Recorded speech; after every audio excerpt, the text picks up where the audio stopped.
The place is here and the time is now. Let's take it round for round. And people gather round. Let's see who can win the crown. All the marbles involved. Football, baseball, or golf. Who's dominating the hoops? Who's talking false or the truth? Yeah, come and show me your war face. I'll show you my war face. No holds barred, so for your sake, you better show up in good shape. Valuable information is key to your domination. So focus on preparation. Online is your reputation. Yeah, it's one-on-one. You and me, ain't no fear in me. You will see. When it comes to this, you'll be wearing the number 23. In debate, I hold my weight, cause these sports I'm attached to it. Your legacy, get ready, cause I'm gonna set a match to it. Hey, burn 'em. Fire, fire, fire, fire, burn 'em. Fire, fire, fire, fire, burn 'em. Fire, fire, fire, fire, legacy on fire. Fire, fire, fire, burn 'em. Fire, fire, fire, fire, legacy on fire. Fire, fire, fire, burn 'em.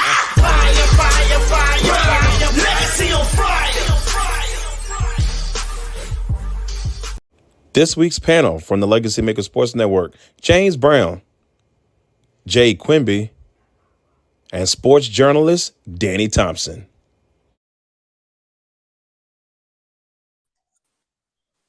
Welcome, ladies and gentlemen. We are here for episode 51 of Legacy on Fire here on the Legacy Maker Sports Network. We are so glad to have you all here with us back after 10 days, but we've got a lot to kind of get into today, and we've got a very special guest with us today. Before we get into introducing that special guest, first, let's go ahead and start off with my man here to my right. He is the co-founder of the Legacy Maker Sports Network and co-host of the Legacy Maker Sports Podcast, Mr. Jeremiah Quimby. How you doing, sir?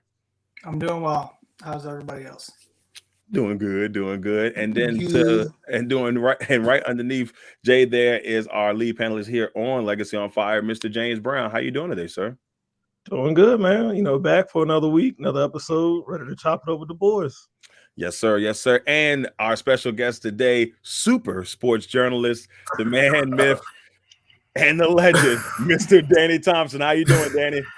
I just want to know, when you got that theme song written, were you thinking about doing a wrestling montage as you went to the ring? Because it felt like I was going to the ring there at the beginning, Hey, you look ready to put up a fight, on Legacy on Fire. But that's the vibe. That's my guy, Antoine Jackson, aka Toga. He did a couple of theme songs for us here on the network, man. He is an amazing artist. So if you ever get a chance, everybody, y'all make sure y'all check him out. Well, let's go ahead and get into it. We got a lot to get into, so we're gonna go ahead and start this thing off, ladies and gentlemen, with one sentence. Let's get it going.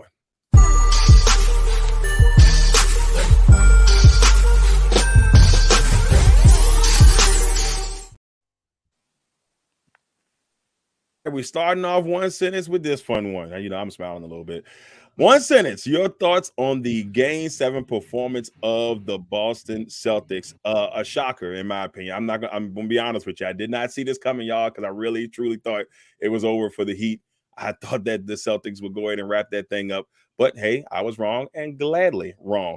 But let's go ahead and hear from the fellas. One sentence on your thoughts on this Game 7 performance from the Celtics. James, I'll start with you. What's your one sentence on the Game 7 performance of the Boston Celtics?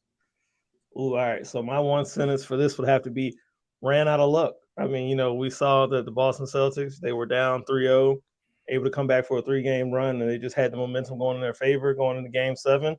We thought, hey, look, it's their time. Guys been showing up. It's about to go down.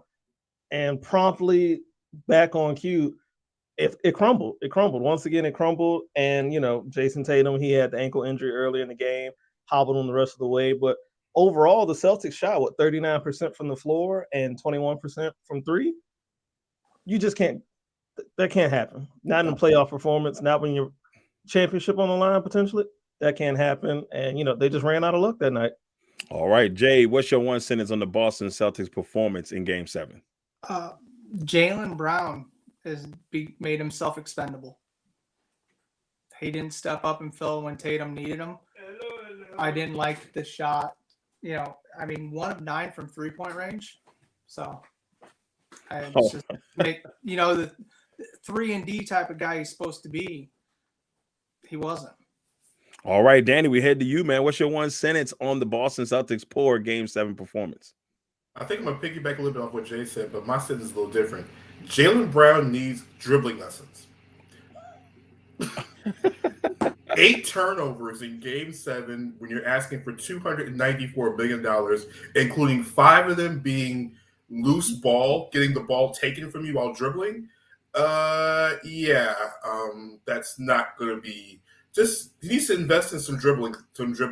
Yeah, that's pretty much where we're going with this right now. I can understand that completely. Work on your dribbling, Jaylen Brown. But this guy right here, not upset at all. I promise you, 100%. With that being said, let's move on to our next one sentence. Speaking of Mr. Jimmy Buckets himself, Jimmy Butler wins the Eastern Conference Final MVP.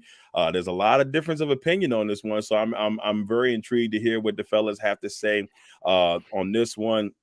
And so, James, I'll go ahead and go with you again to get started on this. What's your one sentence on Jimmy Butler winning the Eastern Conference Finals MVP? Ooh, all right. So for this one, I'd have to go. Jimmy is Himmy. So basically, Jimmy Butler, he's that guy for the Miami. He's basically the catalyst that's propelled him this way. I know in this series, Caleb Martin. I mean, Cody. What? Caleb? Cody? Caleb was there. You were there. Had an awesome performance. Even in Game 7, it was pretty much carrying him along the way, but they're only gotten this far because of the work and effort that Jimmy Butler has put in. Martin and the rest of those guys, they are open because of the dominant player that Jimmy Butler is. So for him to win Eastern Conference Finals MVP, I have no problem with that. All right, Jay, we head to you. What's your one sentence on Jimmy Butler winning the Eastern Conference Finals MVP? They got it right. I mean, no ifs, ands, or buts about it. He willed some of them games by himself. I'll take that. Danny, we head to you, brother. What's your one sentence on Jimmy Butler winning the Eastern Conference MVP? Caleb Martin got robbed. It's really simple. Yeah, Jimmy Butler did close out. Jimmy Butler had an amazing Game 1 and Game 2. We're not going to take away from that. But if you really think about it, after Game 1 and Game 2, Jimmy Butler didn't play well in Game 3. Miami blew the doors off of him. That was the everybody. It was like the group album where everybody gets their one song and everybody had their song. But outside of that, Caleb Martin took the complete series over. If you really look at games 5, 6, and 7, especially game 6 and game 7, Jimmy Butler didn't have a chance to do much or take games over the fourth quarter because Caleb Martin was keeping him in the game in the first half. If you go back to game 6, what was he doing? He was scoring. He was rebounding. He finished the game with 21 points and 15 rebounds, most of that damage in the first half. Jimmy Butler only scored 24 points in Game 6 because he got to the free throw line. Let's be completely honest. Game 7, why was Miami in the lead in the first place in the first half? Jimmy was great, but it was because of Caleb Martin knocking down threes. I think Martin finished the series 57, 48, and 80 from the field in that series. I mean, look. Sometimes, yes, Jimmy led the team in scoring, rebounding, assists, steals, but sometimes stats don't mean everything. Right. Tell a story, but watching the game says something else. And if you really watch those games, Caleb Martin was the most important player, and he only started the last 2 games of the series. Critical. It was critical, man. Look, I'm glad they were able to pull it off. My one sentence is yay. So I don't know how good it's going to look on Thursday or tomorrow, but we'll talk about that a little bit later in the show. The last one sentence we got is about Mr. Nick Nurse. Nick Nurse will be the new head coach of the Philadelphia 76ers. Will he be the one to get it right? Will this be the guy that finally gets the process trusted and locked and loaded? Well, I'm interested to hear what the guys say. James, we'll start with you. What are you thinking here? What's your one sentence on Nick Nurse becoming the head coach of the Philadelphia 76ers? You said me or Jay? We'll go Jay. I think I might have said you, but I'm not sure. Jay. I'm surprised. I'm nothing against Brown, but if he got another chance to coach, why is Nick Nurse not a head coach? Why is he just now getting it? But I mean, really, the 76ers, that process just went down the toilet. They got to start over. I mean, I'm not saying complete rebuild, but they need to build around Embiid and find talent instead of, well, let's fuck up and draft number 1 because it's not working out, guys. Well, they had Jimmy Butler. I'm just throwing it out there, but they let him slip through the cracks. God, Danny's face is all. Danny, we head to you. One sentence on Nick Nurse getting hired as the Philadelphia 76ers head coach. This is Joel Embiid's last stand in Philly. This is what it really is. Because if you go back and look at all the connecting factors, of everything that's happened with the Philadelphia 76ers since the process of starting. If Ben Simmons was the problem, Ben Simmons is gone. He was traded to Brooklyn. If Brett Brown was the problem, Brett Brown is gone. He was gone 2 coaches ago. If Doc Rivers' ability not to win a game 7 or win any important basketball game, he's gone. So what is left out of all this? What's the connecting factor? It's Joel Embiid. That's it. It's really a 2-season process. If this doesn't work in 2 years, he'll be in South Beach with Darrell and Jimmy Butler, all drinking Mai Tais pretty soon. I'm in there. That's where we are in this. I will trade Bam right now. If I would trade Bam right now if I could get Embiid. But I'm just saying, James, we head to you. 1 sentence on Nurse becoming the head coach of the 76ers. Oh, so I guess to kind of piggyback off the guys, my 1 sentence would be process spending. Like Danny and Jay said, really it's pending to see what Nick Nurse can do as far as being the coach of the 76ers, but also it's dependent upon Joel Embiid. He has to remain healthy throughout the season and the playoffs. They have to be able to build and establish talent around him as well, but also develop a lot of those younger guys so that come playoff time, they can step up in moments that they're needed. So process pending. Process pending. I like that. It's good. Look, Philly's got to figure it out, man. You got the MVP, didn't get it done this year. We'll see what they do next season and see if Nick Nurse is the answer. Now we head to our next segment. It's time for the fire starters.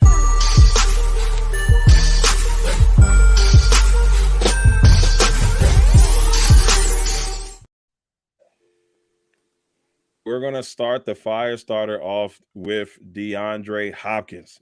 Hopkins was released a couple of days ago, released, whatever way you want to put it, by the Arizona Cardinals. He's not a Cardinal anymore. $22 million in dead cap space will be tacked on to the Arizona Cardinals. So with 1 minute, ladies and gentlemen, with gentlemen, 1 minute on the clock here for each of you as we go through this one. I just want to know, DeAndre Hopkins being released by the Cardinals, what are your thoughts on it, and where do you think is the best place for him? Jay, I'll start with you on this one.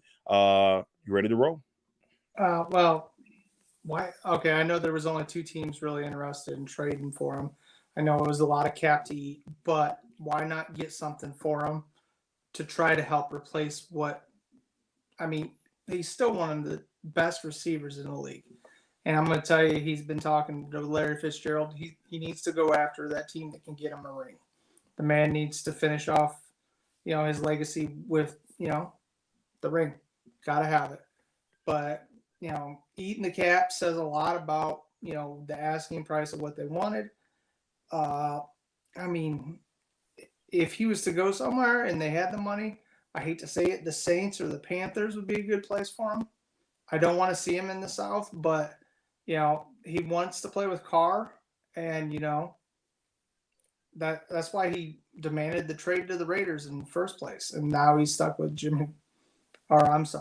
with Carr. I'm retarded. I think you went Devontae, man. You went Devontae with DeAndre. It's the D's, man. It's in there. Mike Thomas is not what he was. So, and there's talk that Smith won't even make Quan Smith won't even make the roster. So there's talent or opening there for number 1 wide receiver. I would go there. Why not? All right. James, we're going to head to you. Hopkins being released by the Cardinals. Say Atlanta, James. I can say whatever. It's my take. There you go. You got 1 minute. More than likely, DeAndre Hopkins being released from the Cardinals game plan, they know the 2023 season, they're not going to make much noise. Kyler Murray's already out for probably about half the season, recovering from an ACL injury. We got a new head coach, new GM. Basically, this is just a feel it out year for that whole organization. It could be a lame duck year. Jonathan Gannon, he's got no real status in the league. We could see this as a one and done type situation where they can next year get the coach they actually want and pair him with the quarterback they might actually want. So the Cardinals could honestly be tanking at this point, looking to get a Caleb Williams or Drake May. As we stated previously, they have their first round pick next year and the Texans' first round pick next year. They could possibly have 2 top 5 picks next year, would get a quarterback and a receiver and then offload Murray. So, they're definitely tanking on the year. Hopkins, if I'm him, I'm looking to go somewhere I can compete and win. A Kansas City, a Buffalo. maybe even Baltimore. He said he thinks Lamar's a great quarterback. Why not? All right. Danny, we head to you. You got 1 minute, brother. DeAndre Hopkins, your thoughts, and where should he go? This tells you how much of a dumpster fire the Arizona Cardinals is at this point. You literally just gave Kyler Murray basically the entire bag. You traded for his favorite, his college buddy, and now DeAndre Hopkins is basically said, "I don't want no part of this." I guess Kyler Murray and Call of Duty really are hand in hand when it comes to this. So here's the thing: so DeAndre Hopkins, where should he go? We also, he said there's a list of quarterbacks he should go to, but there's really only one place that gives him everything he wants and everything he needs. That's the Baltimore Ravens. Think about this: DeAndre Hopkins and Odell Beckham. Odell Beckham's an outstanding receiver, but Odell's issue is that he can't stay healthy. So when Odell isn't healthy, guess what happens? DeAndre Hopkins becomes the man, teaching Zay Flowers, being a leader. And on top of that, you have Odell, you have DeAndre Hopkins, and then you have Mark Andrews down the middle. Nobody's getting double teamed. None. And Lamar Jackson is supposed to be a pocket passer. If you're going to invest in Lamar Jackson, this is what you do, and this gets Baltimore in the Super Bowl. All right, man. I'm gonna tell you that would be dangerous, and that would be scary if we get to see passing Lamar with all that talent. I mean, I could not imagine how great that could be. All right, we head to our next one on the fire starters, Mr. Davante Adams. We talked about him on the last show, but this situation keeps getting juicier and juicier. It went from, obviously he was upset. He said some things about, Aaron Rodgers. He was trying to get all, let people know, hey, man, I did this on my own. He, followed up with a great season last year, 1,500 yards. Now, the question is, should he be mad at the Vegas Raiders? Because Garoppolo's hurt. There's a chance he fails his physical. He may not be there. Who's going to be the quarterback of this team? They didn't draft the quarterback in the first round. So it gets very interesting. Very interesting on that note. So, James, I'll start with you. Should Davante Adams be upset with the Raiders? You got 1 minute, sir. Nah, I mean, bro, you knew what you signed up for. You signed up to get the bag. Facts. To play with your homeboy and be near your family. That's what you signed up for. You went to an organization that for the past 25 seasons has been known to not win a thing. The 2 times they did make it to the playoffs, first time they got blown out. Granted, Carr was hurt and missed that game. The second time they ended up losing to the Cincinnati Bengals. This is not a winning organization. They do not have a winning program. They do not have a winning coach. They do not have a winning quarterback. You knew what you signed up for when you chose to go to Vegas. You decided to be a catalyst, to be a culture changer. You got to ride it out at this point. You can be mad, you can huff, you can puff, you can pout, you can do all that. Guess what, bro? You chose the bag. It comes with the bag. This is what you asked for. This is what you signed up for. Either play, go home, or ask if you can get traded. A lot of people have been trying that out. Try that again. A lot of people have been trying it out. Try it again. This is what you signed up for. Hey, it's crazy because Green Bay did offer more money. I didn't think he was staying. I knew that he wasn't going. They offered him more money. He said no. But I understand it. I do. I truly do. Danny, we head to you, man. 1 minute on the Davante Adams situation with the Raiders. I think James took a lot of my points. You signed up for this. Like, you really, truly signed up for this. Like, your agent had to know, listen, of all the organizations we can go to, we can go here. Let's go to Vegas. So, no, they played a game of roulette, and basically they put all their money in, and they lost. The only people laughing right now are Green Bay Packer fans and Aaron Rodgers. That's who's laughing right now. Should he be upset? No. But I think you at this point, there is an ineptitude because you didn't draft a quarterback. Somehow Jimmy Garoppolo passed the physical, which still amazes me to this day. Or you decide to sign a quarterback that had a broken an ankle issue already. So that either side that says one of two things: either medical staff is trash, or the fact that your front office is a complete disaster. I'm not sure which one it is. But one thing Mark Davis does know well is he takes care of the Las Vegas Aces because they just won a championship. There you go. At least Vegas wins at something. He's like, look, I'm gonna get a championship somewhere. Mark Davis said, I'm gonna get one in there. Jay, we head to you, man. 1 minute on this one. Davante Adams, should he be upset with the Vegas Raiders? No. He got paid. Shut up and enjoy your money. Throw it in the bathtub and do like Scrooge McDuck. Swim in it. Enjoy it. Because that's what you were after. That's what you got. I've been seeing all this crap where they're saying, well, now that Tom Brady is an invested owner, he might come out of retirement. Good. I hope his arm comes off when he throws the ball. Wow. I just, at this point, yeah, what's up? Look, can I go back in right quick? If it's up to Jay. I'm going back in. But look, Devontae, again, bro, when you signed up with Vegas, correct me if I'm wrong, you already knew Josh Daniels was the coach. He knew that Josh McDaniels, he was the coach. You could argue that McDaniels is possibly the third to fourth best coach in that division, arguably behind Staley, definitely behind Reed, definitely behind Sean Payton. Your quarterback situation with Derek Carr. At the time, you could argue Carr was the third to fourth best quarterback in that division, behind Russell Wilson, behind Justin Herbert, behind Patrick Mahomes. You knew these things when you signed up for this. I don't know why you thought this would go any better. You went to a good division. You just chose the wrong team. Yeah. But you got the bag, though. That's what you wanted. Bag. You rich, brother. You know, You grandma got to see you play. Tax, so you get to enjoy more of that money. But look, you got to give to get. He gave up good talent to get the bag. Yeah, grandma got to see him play last year. That's the most important thing. Look, it's in there. We in there. Jay, I'll go ahead and let you finish on the last 24. Yeah, I mean, you could go to Florida and not pay tax too. I mean, there's a couple teams down there. I don't think there's no more room in Florida. I mean, he definitely can't go to the Dolphins. I don't know who they're giving up for that. He can go up 95. I mean, there's a team that's wear red and black in Georgia that can use it. Devontae Adams. Jay's face crying like this. And then I don't know if he likes my quarterback either, though. I don't know if he's on that list. So listen, I mean, our quarterback is better than his. Touche. Look, all I know is he played with our quarterback, the current quarterback. I mean, if you ever decide you want to come back, I'm all down for it. I don't think we can pay him now, though. It is what it is. Shit, I would take any one of your guys' team's backup quarterback right now as my starter. After watching, I don't even know who our backup quarterback is. I think they drafted the dude in the 5th round for Penn State. Sean Clifford. We got Tyler Heineke right now. Look, I'm not gonna lie to you. I was praying we was gonna get Taylor to be our backup quarterback. I was praying on it, but we'll see. We'll see. The punch.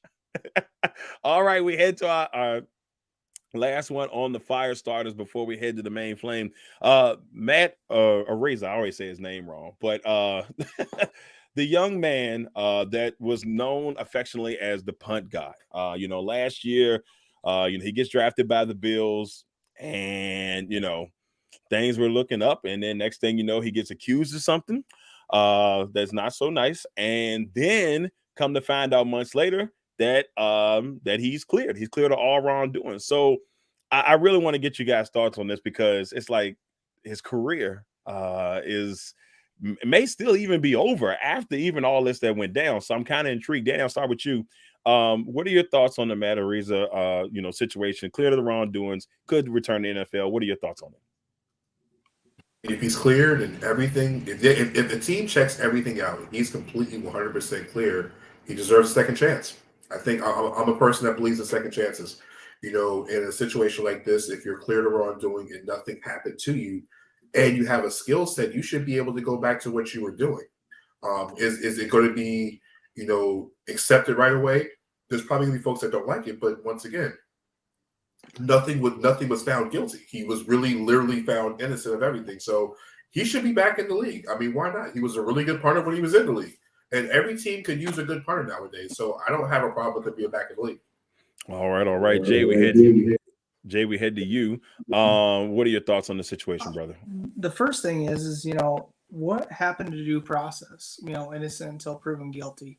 That no longer exists in this country. The cancel culture is taking over.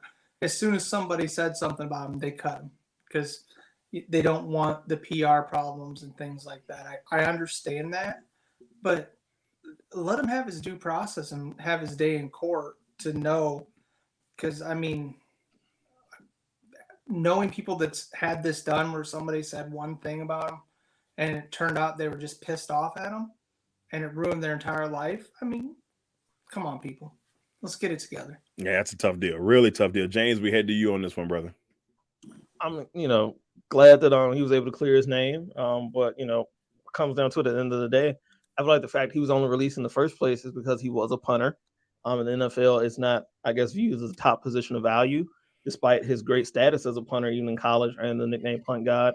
And, he's also a place kicker as well, I believe, for his team. So he's very talented.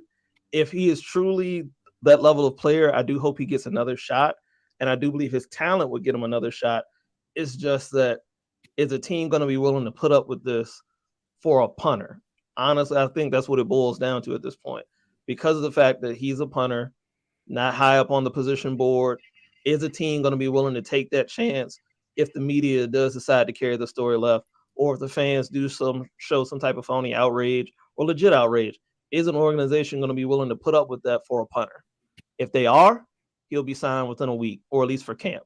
But I hope he does get a shot.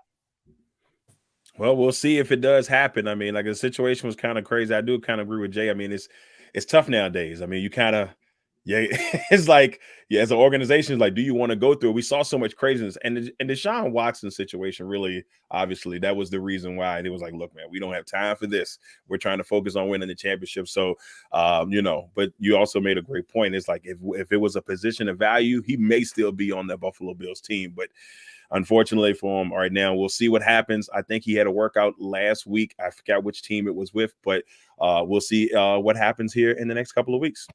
All right, now let's head over to our next segment. It is time for the main flame.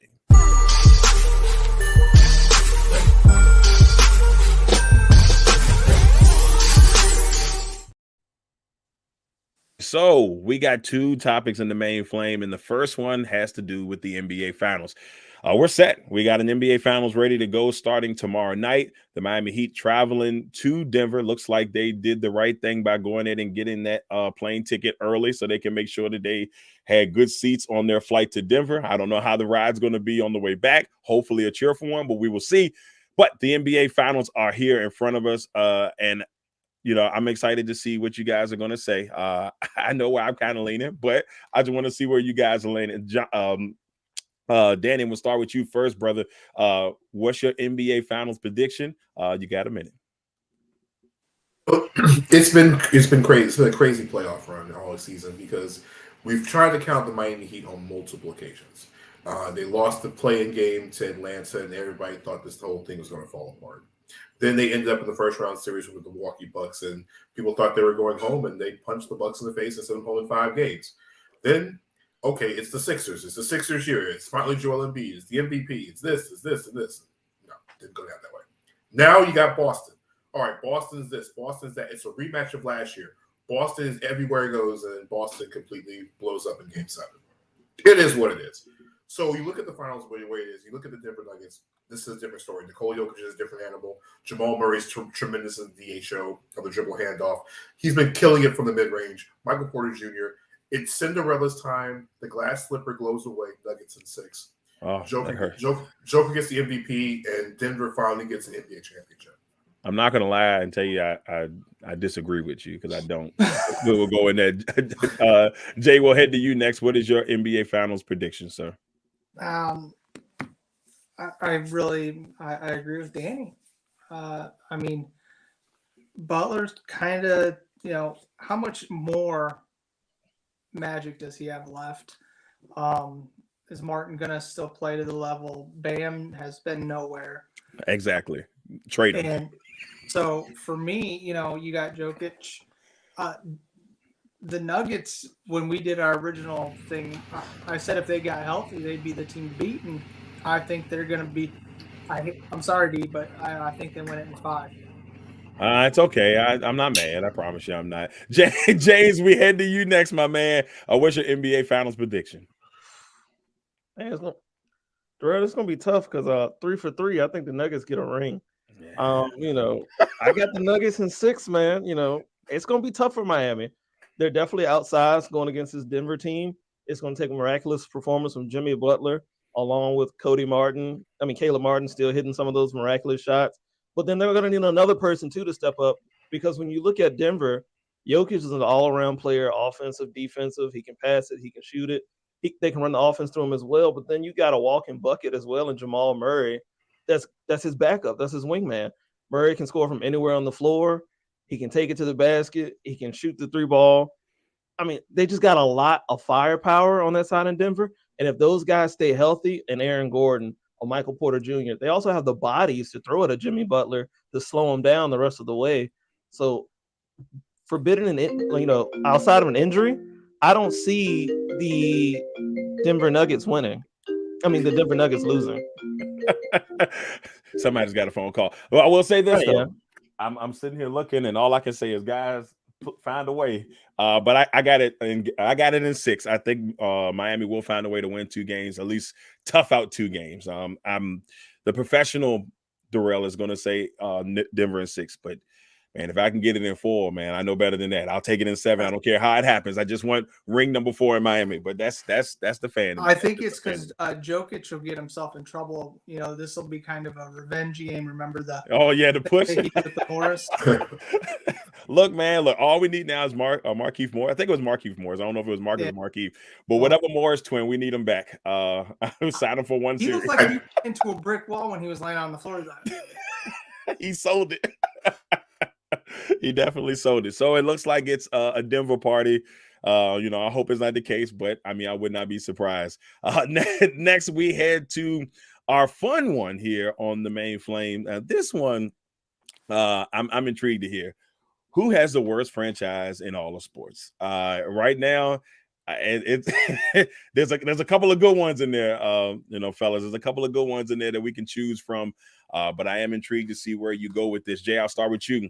Who has the worst franchise in sports? The one that's gonna get moved, the Oakland A's, man. I mean, I know baseball is not everybody's big thing. I love baseball. Game of anticipation. You only gotta get right 3 out of 10 times to be considered an all-star. So I mean, it's a difficult game, but it's a small market team like what Darrell and I's favorite teams are.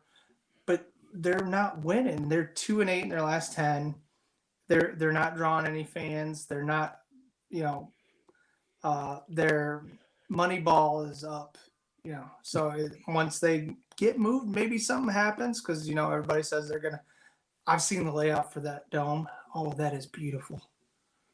I just want to just go one time just to see it because you're gonna be like. It does look amazing there. I will say that, Jay. I'm intrigued to see. I think Vegas is starting to become a sports town. For the longest time nobody would go there, and now we got the Knights there, who I believe are in the Stanley Cup Finals, and this is their second time, and they've only been a franchise for like 4 or 5 years.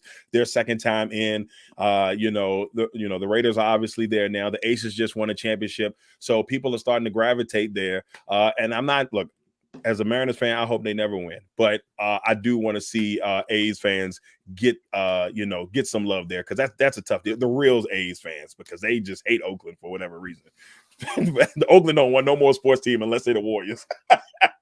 Heading to James on this one. James, who has the worst franchise in all of sports? So Jay had a good answer with Oakland, and as far as what you said with the Warriors. Technically, Oakland shipped them to San Francisco, so really they might not have nobody left. But I'm gonna pick the Cardinals right now. I'm gonna definitely go with the Arizona Cardinals. We're looking at a team with no quarterback. Your supposed franchise quarterback is out for at least half the season with a torn ACL. You potentially have a lame duck coach. GM unproven. We'll see what he can do. You play in arguably the toughest division in the NFC. And your owner just doesn't seem to know what he's really doing. His dad, he inherited the team from his dad. So it's one of those things, they've always had it. But, they've never really been competitive outside of that 1 year where Kurt Warner took them to the Super Bowl in the modern era, at least. But, year in, year out, those fans show up. I don't know what they're really showing up for, but, but they're there. They're there, It looks good sometimes. Like even last season when they had the 8 wins and then they just humbled.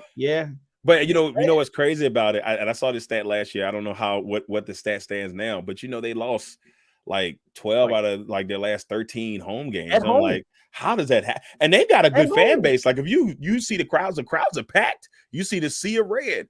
And they're like, we don't want to play football. All right, cool. A lot of people named Moses coming to Arizona because that Red Sea been getting parted for a while now. Moses been coming through like, let's go. The New Jerseys don't help either. Oh my God. It sticks out in my head is green. They're exactly who we thought they were. That might be the most thing they're famous for right now. Kicking at Devin Hester and Denny Green's comments afterwards. You know, That's so sad, man. We love Larry Fitzgerald. We will throw that in there. Danny, we head to you, man. Worst franchise in all of sports as of right now.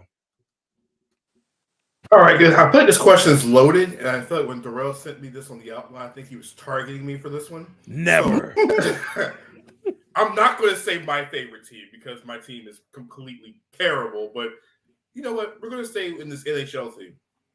The Buffalo Sabres are terrible. It's really simple. They haven't won. They've missed the playoffs for the last 11 seasons.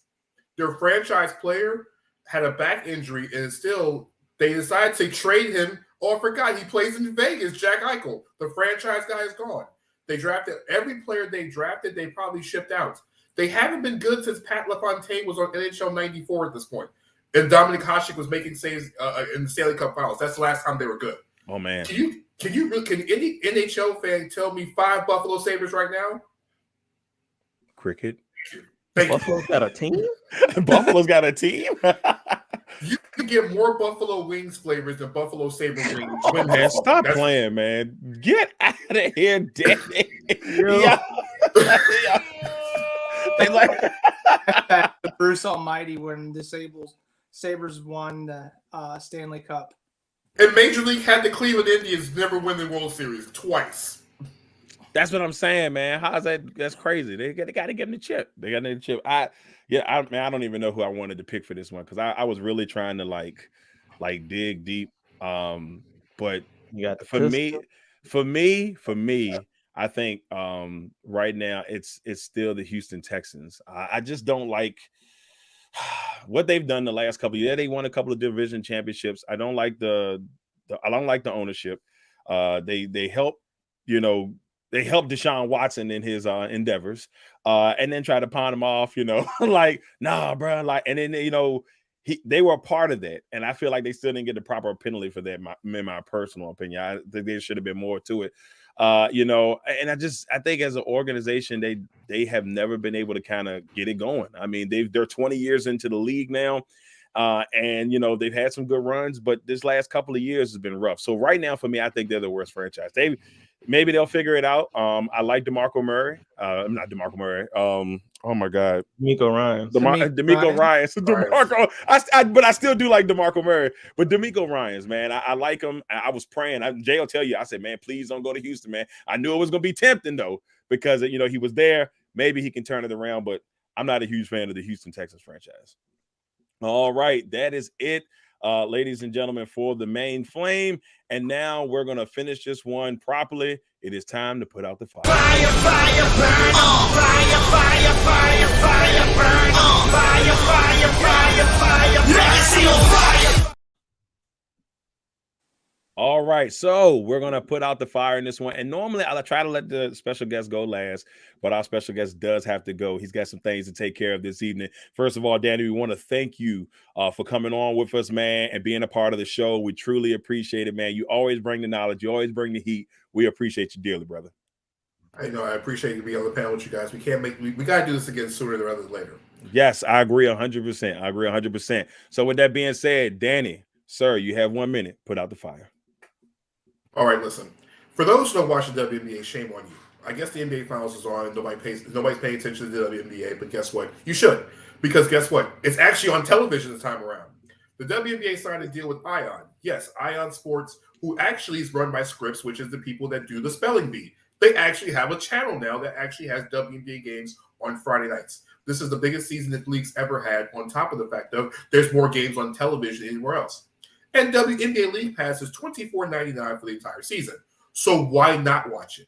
It's outstanding basketball, and we're coming to a point where we have super teams in the WNBA with Las Vegas and New York being on the opposite ends of the coast. There's nothing better than watching outstanding women play basketball and play fundamental basketball because guess what? You ain't getting to the AAU, and half the time you're not getting to the NBA either. So guess what? You'll be able to watch some of the best players in the world play on national television. There's games on CBS. There's games on ESPN. There's games on ABC this year. Like I said, Ion's got a doubleheader every Friday night. So guess what? You have no reason not to watch. And Brittany Griner's home. So there it is. And Brittany Griner is home. Danny, before you get out of here, brother, once again, like I said, we thank you. We appreciate you. And Who do you have winning the WNBA finals or winning the WNBA championship this year since you brought them up? Listen, you got to go Las Vegas. It's a repeat. Candace Parker, Asia Wilson is literally like almost the passing the torch. It's similar to the way, when Candace first got in the league. Who was her starting center when she first got in the league? Lisa Leslie. So it's kind of the same passing of the torch from one to the other. But listen, New York and LA in the finals, it could be almost like Lakers and Celtics in the NBA if they continue to keep this going. So that's what I'm thinking. All righty. Danny, we appreciate you, brother. Thank you for coming on, brother. Yes, sir. Thank you. All right, everybody. That was our guy, Danny Thompson, 3-point conversion, super journalist. We appreciate him for coming on, but we're not done yet. We still got to put out the fires. Jay, it's time for you to put out the fire, sir. Mine has to do with college women's softball. And I say that because, drunken old men like myself get together and play slow pitch, show our power. But, I mean, some of the talent that they put out there on that field. I mean, Oklahoma hasn't lost a game in like 70 games or something like that, I'm guessing. But, their reaction time's got to be stellar because I watched Jenny Fitch pitch to MLB batters and she struck them out and she was throwing heat. Underhand, like 70 mile an hour, it comes at you at a whole different angle. I mean, you don't know what to expect. And, the bases aren't 90 feet away, they're 60 feet. So that their reaction time got to be like that to get it done. And some of the highlights are amazing. I think last year, was it James Madison University made it into the World Series? It needs to be watched more and enjoyed more because we need young ladies out there instead of doing this shit. I will say this though. I had an honor of doing softball games this year, and it's just a good energy. Like you said, I mean, your reaction time has to be off the chain, and it's a great game. It's a great game that doesn't get the love that deserves. Kind of like lacrosse. I think lacrosse is a great game in a lot of Owens charm. That's all I got, bro. In there. James, we finish up with you, brother. It's your turn to put out the fire. All right, so for my take, we're going back to Vegas with the whole Jimmy Garoppolo situation. How did you not know prior to signing this man that foot was going to need another surgery? I mean, they said reportedly, when the deal was signed, the press conference for the deal was delayed because I'm guessing that's when they discovered, hey, he's got a bum foot that possibly needs surgery again. We need to rework this deal. Where they took away his signing bonus, which was like $11 million. They took that away and put that into his base salary. So now they could potentially be in a situation where Jimmy Garoppolo could be voided out of this contract based upon this injury. They don't have to pay him a single dime. You now have no starting quarterback that anyone knows. You drafted a guy in the 4th round, I think Aiden O'Connell. And so, again, a dumpster fire of a situation. But it might be for some of you people, wait, Devontae Adams probably complain about that. He's probably right. No, he signed up for this. He did. Dysfunctional organization. He did. They did dysfunctional things. He signed up for this. Yeah, he signed up for this. He signed up. But also, pay your doctor. Maybe the doctor should be fired too, because I'm like, bro, y'all found this in the 12th hour. We're in the 13th hour because my man had already agreed to terms, and y'all just hold up. Wait a minute. He's got a bad foot. This ain't right. Before they looked at his foot, which, like James said, has been hurt, they probably checked his prostate. If that man confused the foot and the prostate, we got problems. Needs to go down. We got problems. Is that the doctor that gave Tyrod the shot? Oh, because he definitely needs to go. You confusing foots and prostates. Yeah. You got to go. My man got to get out of here. He's got to go immediately. They got the old Washington Redskins medical team. Oh no, no, that's not good. Look, thank goodness that situation has gotten better. I would tell you that ever since Gruden has left, and they've figured that thing out a little bit. They're so like, Coach, I think it's broken. No, put a Band-Aid on it. You'll be fine. You'll be fine 2 seconds later. Okay, all right, cool. I think you broke it even worse. No, that's not good. That's not good. Well, look, fellas, once again, everybody, that is it. This is episode 51 here of Legacy on Fire here on the Legacy Maker Sports Network. I'd like to thank once again our man Danny Thompson for coming on with us and bringing some of the heat here during the show. And of course, always, my panelists, Mr. James Brown, Mr. Jeremiah Quimby. Thank you, fellas. I truly, truly appreciate it. You know, how are you feeling about the show, man? How do you feel about the show overall? I always like to see James' beautiful face. He got a new cut, and he looked like he got the waves going down. I mean, You know, I got a little something going. Hey, you know. wait a minute. Whoa, stomach getting a little sick. Wait a minute. Seasick idea, baby. Seasick. Little seasick out here. There we go. can't handle the waves. Get off the boat. I can't, man. It's the love. It's the love boat in here. All right, all right, everybody. Once again, thank you all. Before we get out of here, Jay, anything you want to say? Oh, love your people because you never know when. That's all I can say about that. You know that. Right. Dad, Well, sharing our thoughts and prayers. yes, most definitely, Pops, man. Praying for you, man. I know tomorrow's a tough day, but we got you, man. We're here for you. We're praying for you. We hope everything works out. James, anything you want to say before we get off here? You know, hey, make sure to like, comment, share, subscribe. Check out all the great stuff we got going on here at the Legacy Maker Sports Network. And I'm, you know, looking forward to this NBA Finals, man. Yeah, me too. Go Nuggets. No. Hey, Jokic said, look, I truly believe when they gave Joel Embiid the MVP, Jokic said, you know what? I got something for them. I'm going to get another damn trophy. I needed him to win the MVP because if he won the MVP, I think we got a better chance. But I don't think that's the way it's gonna go down. I don't think it's the way it's gonna go down, fellas. I'm telling you, I don't know, man. I don't know. This guy they're calling the can't miss prospect that the Spurs are gonna get. Yeah. Oh, Wemby? Wemby. Yeah, watch some tape on him because you know what? I think he's gonna be not what everybody thinks he's gonna be. Really? It's gonna be interesting. I don't know. I feel like if he fills out that frame, I feel like, you know, at that point he's gonna stand some of that NBA body talent. Yeah. If two-way star, just give him the business. If Durant could do it, if Durant can do it with that body size, I think he can do it. But like I said, we got to see what he can do. Durant's not 7'5". I mean, he's 6'10". Well, he's over 7 foot though. I mean, he's like Durant's a 7-footer. I know he's listed at like 6'9", 6'10". He's a 7-footer. So I mean, if you look at body size, maybe if he can get like a little bit of the Durant juice, who knows? Who knows? I put juice behind anybody's name ever again. OJ, the juice. He did win a Heisman. I mean, I'm just saying. Look, let's you know what? Let's go. Lead the league in rushing. Let's go before we get out of here talking about OJ. All right, everybody. Look, once again, thank you all for tuning in to today's show. We will be back here next week. Well, I mean, not lie. I don't want to say next week because got to run around, but we're going to try to be back next week. We'll hopefully get back with you soon. Once again, thank you all for tuning in. Oh, real quick, shameless plug. Let me go ahead and throw it in there real quick.